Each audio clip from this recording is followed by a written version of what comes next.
या ठिकाणी आपण सोयाबीन या बियाणाचे उगवण क्षमता तपासणीसाठी प्रात्यक्षिक करून शेतकऱ्यांना दाखवणार आहोत आणि त्यांना प्रोत्साहित करणार आहोत की पेरणीच्या आधी बियाणांची उगवण क्षमता तपासून जर त्यांची उगवण क्षमता 80% पेक्षा जास्त असली तरच ते बियाणं पुढे पेरा, कारण याच्याने पीक जास्त येईल आणि ही पीक उगवण्याची क्षमता पण वाढेल. तर घरगुती जर बियाणे असेल एखाद्या शेतकऱ्याचं तर किंवा आपण जर उगवण क्षमता न तपासता जर ते बियाणं तसंच पेरलं तर पेरणीचा खर्चही परत वाढेल आणि उगवण क्षमता ही चांगली, बियाणाची उगवण क्षमता ही चांगली नसल्यामुळे बियाणाची उगवण ही चांगली होणार नाही. त्यामुळे या ठिकाणी आपण आज बीज उगवण शक्तीचा प्रात्यक्षिक करणार आहोत. तर या ठिकाणी आपण 100 बियाणे घेतलेले आहेत. या 100 बियाणांवरती आपण पहिल्यांदा बीजाची उगवण क्षमता तपासणार आहोत.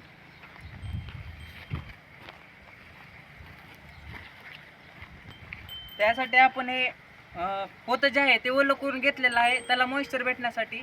हे 100 बियाणे आपण 10 मिनिटासाठी आपण भिजायला घातले होते. आता हे 100 बिया आपण लाईनीने जसं आपण पेरणी करतो त्या टाईपमध्ये पोत्यावर असे हे घेणार आहोत, मांडून घेणार आहोत आणि ह्याची उगवण क्षमता आपण तपासणार आहोत.